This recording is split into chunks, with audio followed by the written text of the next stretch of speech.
말씀 성경 속에 우리가 살아가야 될 길이 있는 줄로 믿습니다. 이 말씀을 우리가 듣고 이 말씀 속에서 하나님의 음성을 듣고 또 기도하는 가운데 힘을 얻어서 우리가 한 번밖에 살지 못하는 인생에서 반드시 승리할 수 있기를 주님의 이름으로 축복합니다. 오늘 제목은 감사에 관하여, 이런 제목입니다. 한번 따라서 할까요? 감사에 관하여. 오늘 추수감사 주일입니다. 그래서 감사에 대한 말씀을 좀 같이 나누려고 합니다. 오늘 성경 말씀에 보면 예수님께서 한 마을에 들어가시죠. 그런데 저기 멀리서 외치는 사람들이 있습니다. 예수님에게 우리를 좀 살려달라고, 우리를 불쌍히 여겨달라고 그렇게 외치는 사람들이 있습니다. 이 사람들은 나병 환자입니다. 10명인데요. 지금도 물론 나병 환자, 옛날에는 문둥병 환자라고 그렇게 얘기했습니다. 지금도 격리되지요. 그렇지만 이 당시에는 이 나병이 저주받은 병이라고 생각을 해서 격리시킬 뿐만 아니라 이 사람들이 동네에 들어오면 다 돌로 쳐서 죽였습니다. 왜? 하나님의 저주받은 사람들이다. 하나님에게 또 이 사람들은 죄가 많은 사람이다, 이렇게 생각을 했습니다. 그래서 마을로 들어오지는 못해요. 그렇지만 예수님이 오셨다는 말을 전해 듣고 멀리 서서 예수님에게 우리를 불쌍히 여겨달라고 그렇게 간절히 이야기합니다. 이런 간절함이 이 나병 환자들에게는 있는 거지요. 얼마나 불쌍합니까?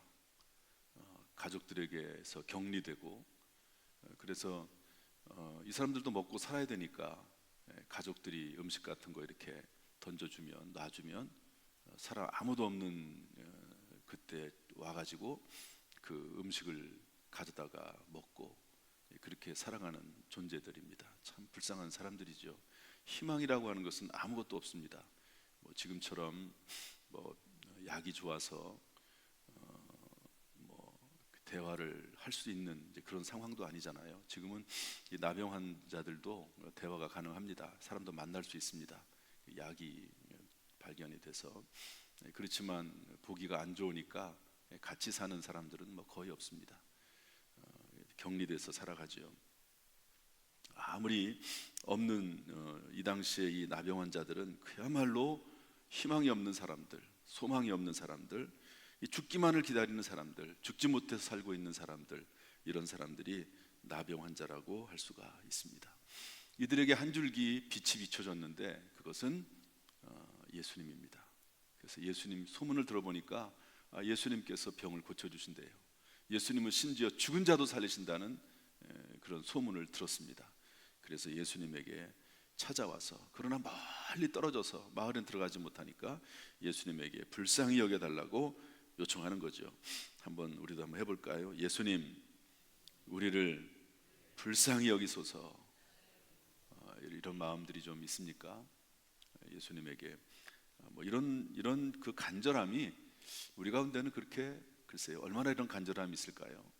상상할 수 없는 간절함이죠. 이 사람들의 간절함은 우리를 불쌍히 여기소서. 그랬더니 예수님께서 그 소리를 들으셨어요. 그래서 여기 구체적인 내용은 없으니까 예수님께서 그들에게 찾아가셨는지 아니면 예수님께서 큰 소리로 대답을 하셨는지 거기에 대해서는 명확하지 않습니다. 어쨌든 예수님께서 분명하게 의사를 전달합니다. 뭐라고 이야기하냐면, 가서 제사장들에게 너희 몸을 보이라. 제사장들에게. 이 당시에 이 나병 환자가, 또는 피부병도 마찬가지입니다. 이 당시에는 피부병하고 나병하고 이게 구분이 안 되거든요. 그러니까 일단 피부병이 됐든 나병이 됐든 무조건 격리시킵니다. 무조건 격리시켜버려요. 그래서 여기에 대해서 최종적으로 이 사람이 피부병인지 나병인지, 또는 이 사람이 괜찮아졌는지 치료가 됐는지 계속 이 병이 있는지를 최종 판단해가지고 이 사람이 사회로 다시 돌아올 수 있도록 해주는 역할을 했던 사람이 누구냐면 제사장들입니다. 제사장들. 그래서 이 제사장들에게 가서 몸을 보이라 그랬습니다. 그랬더니 이분들이 말을 듣고 제사장에게 가는 거죠. 여러분, 이거 상당히 위험한 일이거든요. 제사장은 우리로 말하면, 여기는 지금 시골인데요, 이 예루살렘은 제사장들이 있는 곳은 예루살렘입니다. 그러니까 이건 대도시거든요. 여기 들어가다가 잘못하면 도려맞아 죽습니다. 그래도 예수님 말씀 듣고 가는 거죠. 그런데 여기 성경에 뭐라고 되어 있습니까? 그들이 가다가 깨끗함을 받은지라. 믿음으로 따라갔겠죠. 예수님 말씀하시니까 반신반의한 사람도 있을 것입니다. 어쨌든 가서 이제 제사장들에게 몸을 보이려고 가는 도중에 깨끗함을 입었다라고 성경은 기록을 하고 있습니다. 10명이 다 깨끗함을 받았어요. 우리가 마치 예수 그리스도를 믿고 죄 용서 받은 것처럼 예수 그리스도의 그 십자가 사건으로 인해서 예수를 믿고 다 구원을 받고 하나님의 자녀가 됐다라는 말로 이해해 볼 수가 있는 그런 내용입니다. 어쨌든 이분들은 거기까지는 아니더라도 육체의 질병에서부터 놓여 해방을 받았습니다. 여기서부터 이제 오늘 이야기가 시작이 되는데요, 우리 14절 말씀 읽어보겠습니다. 다 같이 14절, 15절 말씀 다 같이 읽어보겠습니다. 15절이네요. 다 같이 시작. 그 중에 한 사람이 자기가 나은 것을 보고 큰 소리로 하나님께 영광을 돌리며 돌아와. 18절도 읽어보겠습니다. 18절 시작. 이 이방인 외에는 하나님께 영광을 돌리러 돌아온 자가 없느냐 하시고.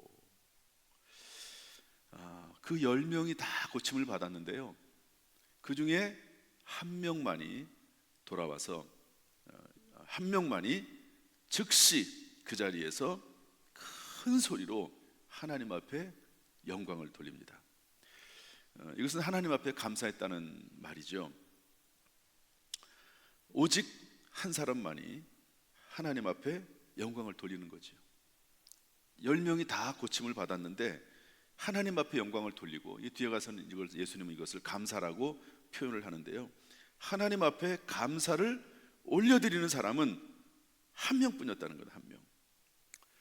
일단 이 말씀 속에서 알 수 있는 것은 뭐냐면, 하나님에게 감사하는 것이 우선이다 하는 것을 알 수가 있습니다. 한번 따라서 할까요? 하나님께 감사하는 것이 우선입니다.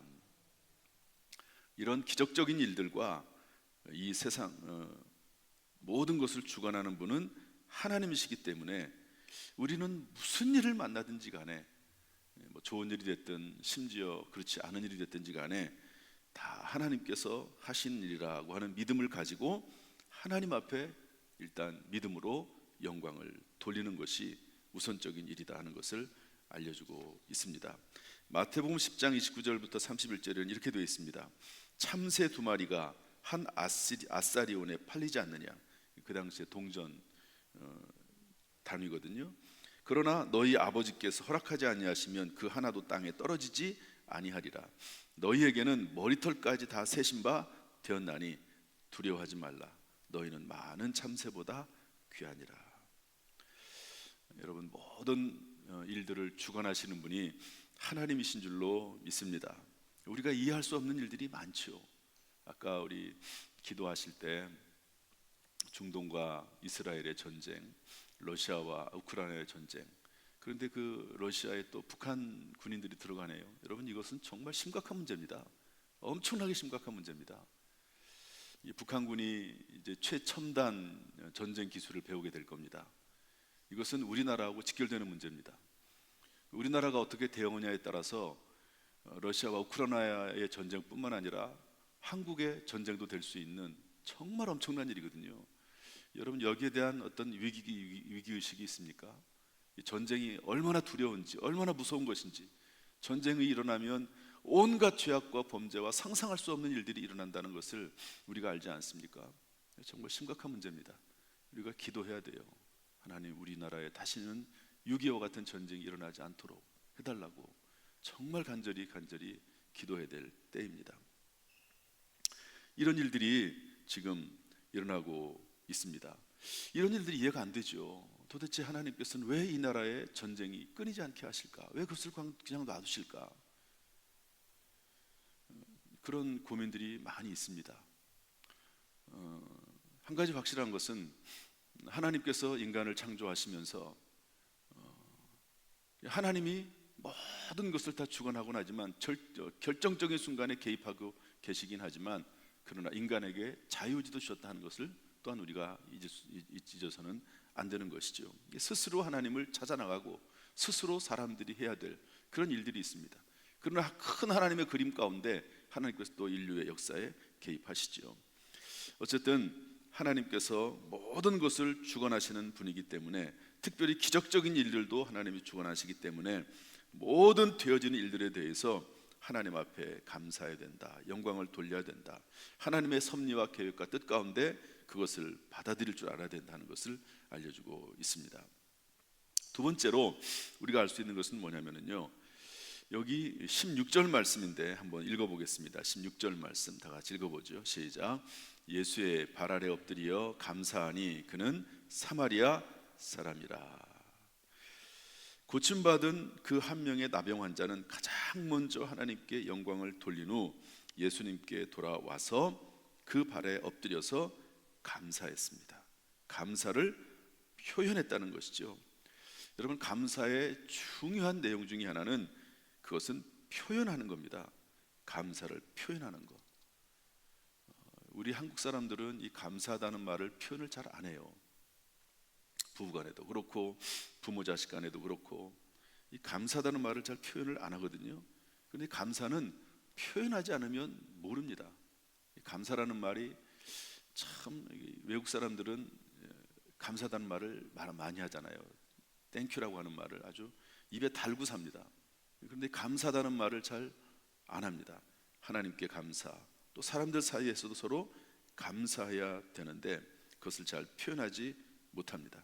이 중요한 여기 요점은 뭐냐면, 이 나병 환자는, 고침받은 나병 환자는 예수님에게 나와서 감사했다 하는 건데, 감사를 표현했다고 하는 거죠.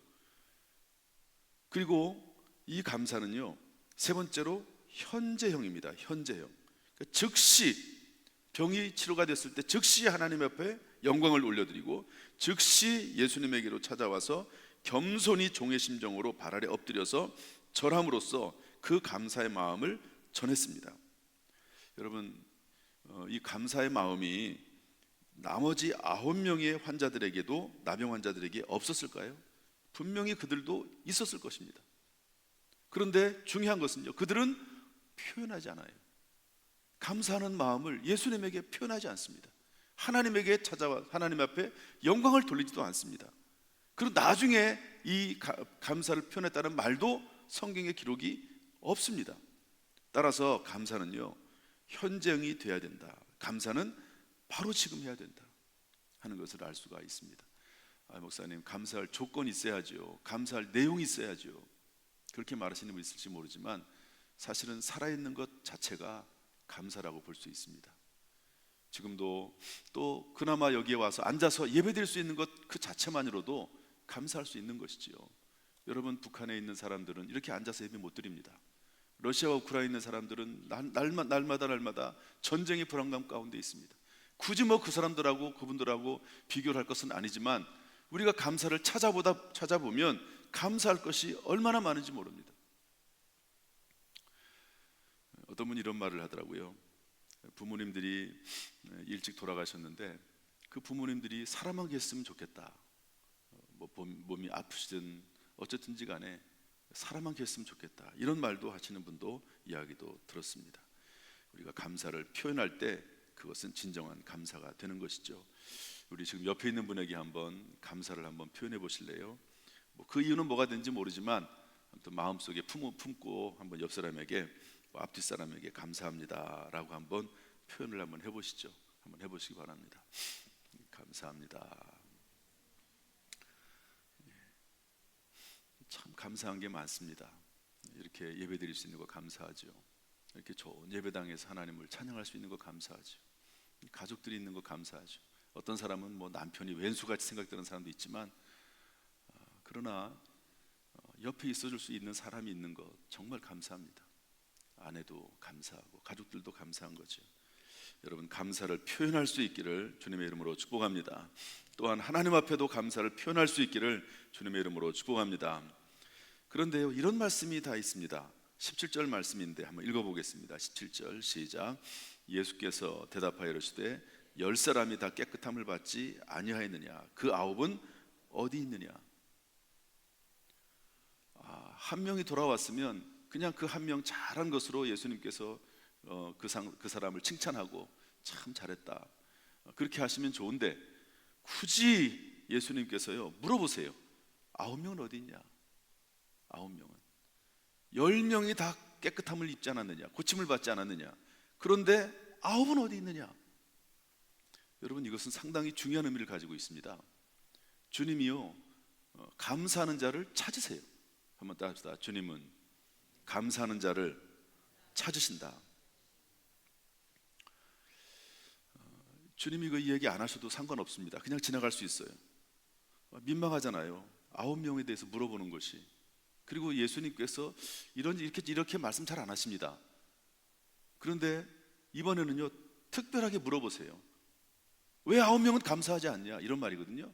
9명이 어디 있느냐? 이 말은 뭐냐면 왜 9명은 감사하지 않느냐? 이런 말입니다. 오늘날 우리에게 물어보면 왜 너희는 감사하지 않느냐?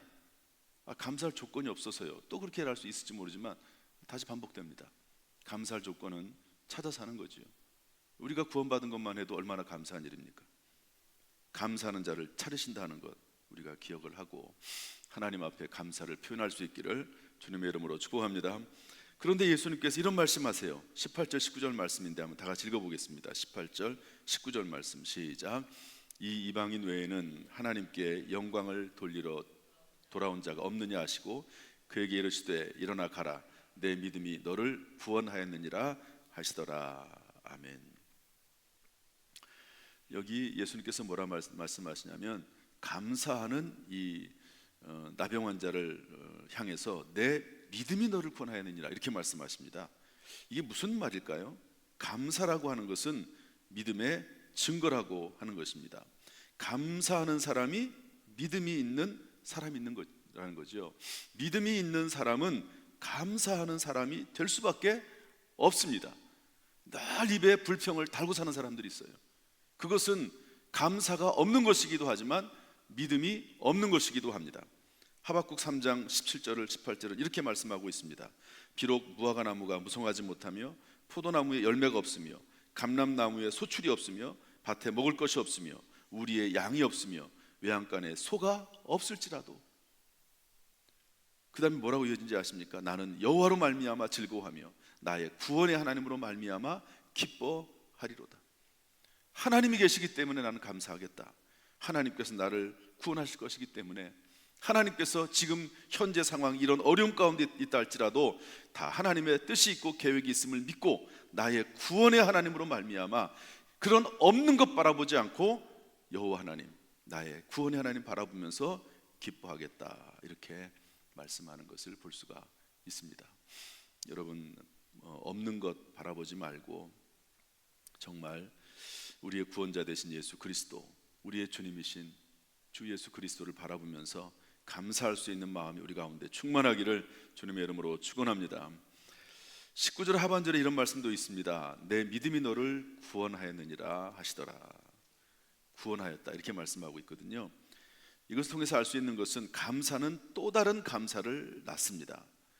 예수님은 믿음으로 감사를 표현한 나병 환자에게 가라 내 믿음이 너를 구원하였느니라 이렇게 말씀하고 있거든요.